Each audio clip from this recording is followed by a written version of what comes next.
Time now is 7:37. It is a $9 billion deal. Congress says it has finally agreed to give millions of Americans hundreds of dollars in more pandemic relief money. Former State Senate President Mike Haridopolos joining us live now. Mike, good morning.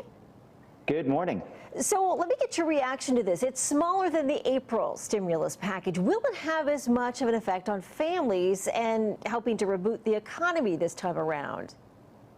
Exactly. This is going to be a smaller bill than that was anticipated this summer. As you recall, this summer, there was talk of up to $3 trillion being spent on a new stimulus bill. This new stimulus bill is about $900 billion, and it's designed to help families, and it's also designed to help small businesses in general. And of course, put money forth so that the vaccine not only is paid for, but also is distributed across the country.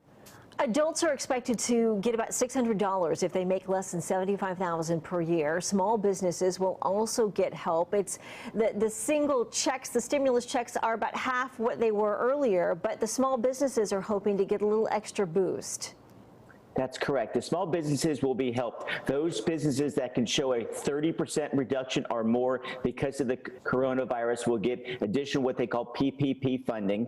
And also, as you mentioned with families, they're actually getting helped in a big way. The president had tried to really push the idea of stimulus checks. In this case, if you're a family of four and a couple, in essence, with making $150,000 or less, you'll get $2,400, $600 per person. So it's a very big stimulus for those working families. And finally, of course, the unemployment compensation. Right now, the maximum you get from the state of Florida is $275 per week. With this new bill, for 11 weeks, you'll get an additional $300 if you're currently unemployed. So it's really helping those folks out who are most dramatically hit by the coronavirus, helping those businesses out dramatically hit, and of course, making sure we get the distribution of the vaccine paid for early so that you pay nothing if you want to get a vaccine. Mike, do you think that there could be another stimulus package needed in the future? And how will this look with a new Biden administration? Great question. And one of the two things we talked about last week was the idea, what about liability reform, making sure the businesses aren't sued through this whole mess, and also the idea of helping out states that are hurting right now. Those were excluded from this deal. Republicans did not want to see a bailout of states that were irresponsible in the past, whereas Democrats didn't want to give businesses liability protection. Both of those measures are not in here. That could be part of the negotiations that will most likely take place when this package runs out in either March or in April. Yeah, that liability issue is a big one, especially for small businesses, as well as big businesses too, theme parks, you name it. Are these added elements going to help get the economy back on track, in your opinion?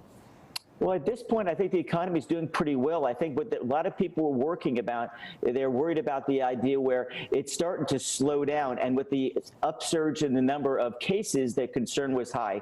But these dollars are going to be put directly into businesses, directly into individuals, should help stimulate, as you put perfectly, help prop up the economy. And there's also some measures in there, such as broadband expansion, transportation funds, meaning getting our roads up and build quicker.